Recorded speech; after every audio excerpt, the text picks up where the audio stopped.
Hi friends, இன்றைக்கி நம்ம என்ன பார்க்க போகிறோம்னு பார்த்தீங்கன்னா போட் TWS இதோட மாடல் பார்த்தீங்கன்னா ஏர்ட்ராப்ஸ் 170. இது வந்து சார்ஜிங் கேஸ் ஒர்க் ஆகுது. அதாவது சார்ஜிங் கேஸில் சார்ஜ் இருக்குது, ஆனால் இயர்பட்ஸ்க்கு சார்ஜ் ஆக மாட்டேங்குது. இதில் வந்து சார்ஜிங் கேஸில் இயர்பட்ஸ் போகிற இடத்துல ஒரு 2 பின் இருக்கும். அது வந்து பாசிட்டிவ் நெகட்டிவ் உள்ளே பார்த்தீங்கன்னா தெரியும். அதில் வந்து நம்ம மல்டிமீட்டர் வச்சு செக் பண்ணிக்கலாம் எவ்வளோ வோல்ட் வருதுன்னு சொல்லிட்டு. அது வந்து நீங்கள் மல்டிமீட்டர் வச்சு செக் பண்ணுறப்ப அதோட பொலாரிட்டியும் தெரிஞ்சுக்கலாம், எது பாசிட்டிவ் எது நெகட்டிவ்னு சொல்லிட்டு.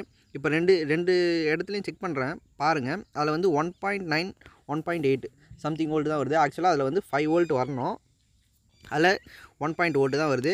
இது வந்து நம்ம இயர்பட்ஸ் வந்து நல்லா இருக்கா, ஒர்க் சார்ஜ் ஆகுதான்னு சொல்லிட்டு செக் பண்ணிக்கலாம். செக் பண்ணுறதுக்கு நான் ஒரு பேட்டரி எடுத்திருக்கேன்.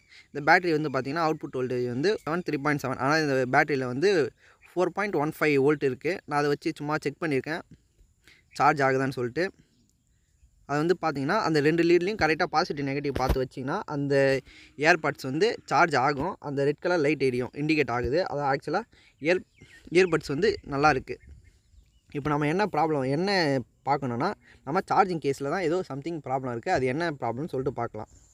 இயர்பட்ஸ் பார்த்திங்கன்னா ஒர்க் ஆகுது, லைட் வந்து இண்டிகேட் ஆகுது. நம்ம நெக்ஸ்ட் வந்து சார்ஜிங் கேஸை கழட்டிக்கலாம். சார்ஜிங் கேஸை கழட்டுறதுக்கு நம்ம டெஸ்டர் அந்தமாதிரி ஷார்ப் எட்ஜ் கொண்ட இருக்கிற பொருளை வச்சு யூஸ் பண்ணி கழட்டிக்கலாம். இது வந்து ஆல்ரெடி கழட்டியிருக்காங்க, அதை சர்வீஸ் கொடுத்தாங்களாம். அவங்க பார்த்துட்டு என்னென்னு தெரியலன்னு சொல்லிட்டு கொடுத்துட்டாங்களாம். இது வந்து கழட்டுறப்ப பார்த்து கழட்டுங்க. இதை வந்து கழட்டும் போது பார்த்திங்கன்னா எல்லாம் வீடியோ எடுக்க முடியல, ஏன்னா நான் சிங்கிள் ஹேண்டில் வீடியோ எடுத்துக்கின்னு கழட்ட முடியல.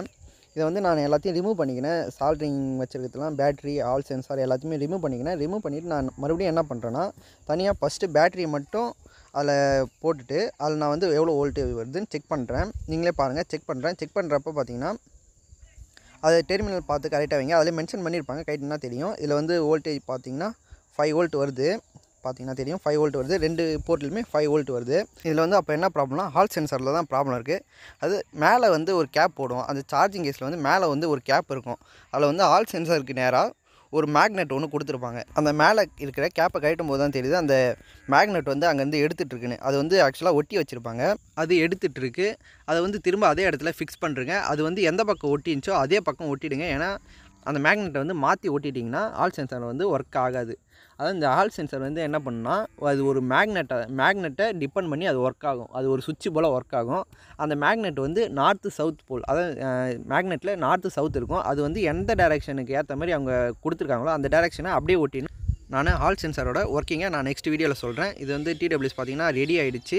இதில் எந்த ப்ராப்ளம் இல்லை. அந்த மேக்னெட் தான் எடுத்துகிட்டு இருந்துச்சு. அதை திரும்ப ஃபிக்ஸ் பண்ணிவிட்டு ஆன் பண்ணிட்டோம், எல்லாமே ஒர்க் ஆகிடுச்சு.